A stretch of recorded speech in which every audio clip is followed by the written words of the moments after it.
Hi, everyone. Uh, I know this is a very strange time. I just wanted to reach out to you guys and make sure that you're at home, that you're staying healthy, and I just really hope that you're all doing okay.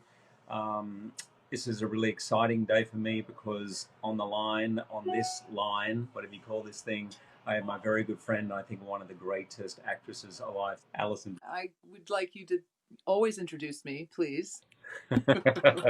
Hey, listen, I just got to say something because I know this is so exciting. And our movie, Bad Education, is opening this Saturday on HBO. And I was so looking forward to being on a red carpet with a man who was finally taller than me. And I was just, I can't believe we don't get to do that. But I hope someday soon we'll get to walk a red carpet together. People listening probably may not know anything about the story unless you're from Long Island, Yeah. but our characters were really good friends. And my character, Frank Tassone, who's a superintendent at Roslyn High And School, Pam, and my character, Pam Gluckin, was the assistant superintendent of business, probably got promoted by Frank to that new right. position.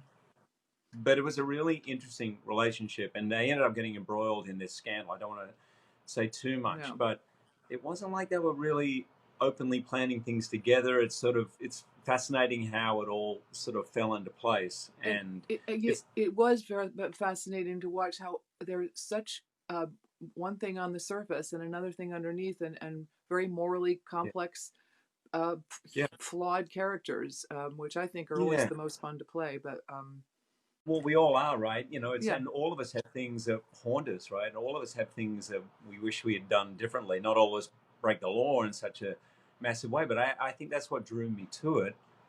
How can people who spend their lives, you know, dedicated to kids and education end up going so far off the rails? How does that little white lie or whatever it began with sort of snowball the and all of a sudden it's slow like quick? yeah, the slow drip of how it became, how they justified it. And I know we don't want to give away too much, but the way Corey Finley, who was our marvelous director, uh, directed this and scored it too. It's almost like it comes across as a thriller almost, even though it's based on a true story. But the way it unfolds is it kind of it felt really thrilling to me and exciting. Yeah, the now famous sandwich on the bleachers scene was the first scene that we shot. It was just the end of the day. We just sat there on the bleachers. Before we knew it, we were ad libbing. It was the first scene I ever did with you. I was so intimidated because you're one of my favorites. I was super excited. There you go. I've said it. I was totally intimidated. And then I was so happy that you did not disappoint in terms of being like a true actor's actor, where you were there for me. You were so playful. You let me shove that sandwich in your mouth or do whatever. You were just open to it. And our whole relationship was established in that scene, our characters' relationship. It was so important and it was so fun. It was one of my favorite scenes. That was great. Um, so listen, thank you so much for tuning in, guys. We're here to entertain you. We want you to stay home. We want you to stay healthy. Better education. I think it is 8 p.m. This Saturday on HBO. I miss you, Allison. I missed you too, But Hugh.